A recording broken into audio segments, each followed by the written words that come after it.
नमस्कार. महाराष्ट्र योजना कॉर्नरमध्ये आपल्या सर्वांचे स्वागत आहे. आजच्या व्हिडिओच्या माध्यमातून आपण बघणार आहोत की पीएम किसान योजनेच्या लाभार्थ्यांसाठी अतिशय आनंदाची बातमी समोर आली आहे. कारण की पीएम किसान योजनेचा 19वा हप्ता 24 फेब्रुवारी 2025 रोजी दुपारी 2 वाजता लाभार्थी शेतकऱ्यांच्या बँक खात्यामध्ये डीबीटी मार्फत थेट वितरित केले जाणार आहे. आणि दुसरी आनंदाची बातमी म्हणजे पीएम किसान योजनेचे 2 हप्ते हे एकदाच मिळणार आहे. म्हणजेच की पीएम किसान योजनेच्या 2 हप्त्या मिळून 4000 रुपये एकत्र शेतकऱ्यांच्या बँक खात्यामध्ये वितरित केले जाणार आहे. तर कोणत्या शेतकऱ्यांना या दोन्ही हप्त्यांचे 4000 मिळणार आहेत त्याची सर्व सविस्तर माहिती आपण आजच्या व्हिडिओच्या माध्यमातून बघणार आहोत. तुम्ही जर माझ्या चॅनलवरती पहिल्यांदा आला असाल तर माझ्या चॅनलला लाईक, सबस्क्राईब आणि शेअर करायला विसरू नका, जेणेकरून अशीच नवीन माहिती तुम्हाला पुढे देखील मिळत राहील.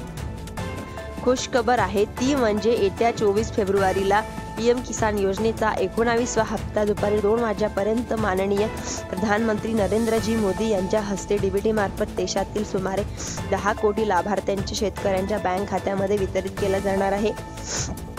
पीएम किसान योजनेचा 24 फेब्रुवारी रोजी 6 वर्ष पूर्ण होणार आहे आणि याच निमित्ताने एका कार्यक्रमाच्या माध्यमातून थेट मोदींच्या हस्ते हा पीएम किसान योजनेचा 19वा हप्ता शेतकऱ्यांच्या खात्यामध्ये वितरित केले जाणार आहे. पीएम किसान योजनेचा 2 हप्ते एकत्र येणार आहे, म्हणजे दोन्ही हप्ते 4000 शेतकऱ्यांना मिळणार आहे.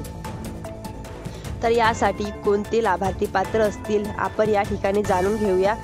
ज्या शेतकऱ्यांना मागील हप्ता मिळाला नाही, म्हणजेच 18वा हप्ता मिळाला नाही, तसेच ज्या लाभार्थी अजूनपणे सीडिंगचे पेंडिंग प्रोसेसमध्ये आहेत, ज्या लाभार्थ्यांची KYC करायचे राहिलेले आहेत, त्याचप्रमाणे अशा अडचणीचे लाभार्थ्यांना 18वा हप्ता मिळाला नव्हता, अशा सर्व लाभार्थ्यांना यावेळेस चालू आणि मागील हप्ता दोन्ही मिळून 4000 रुपये त्यांच्या बँक खात्यामध्ये मिळणार आहे. त्यामुळे ज्यांनी काही कारणास्तव मागील हप्ता मिळाला नव्हता त्यासाठी अतिशय अशी आनंदाची बातमी आहे. शेतकरी मित्रांनो, जर तुम्हाला सुद्धा रेग्युलर हप्ते मिळत आहे तर तसेच हप्ते पेंडिंग आहे ते सुद्धा आम्हाला कमेंट करून नक्की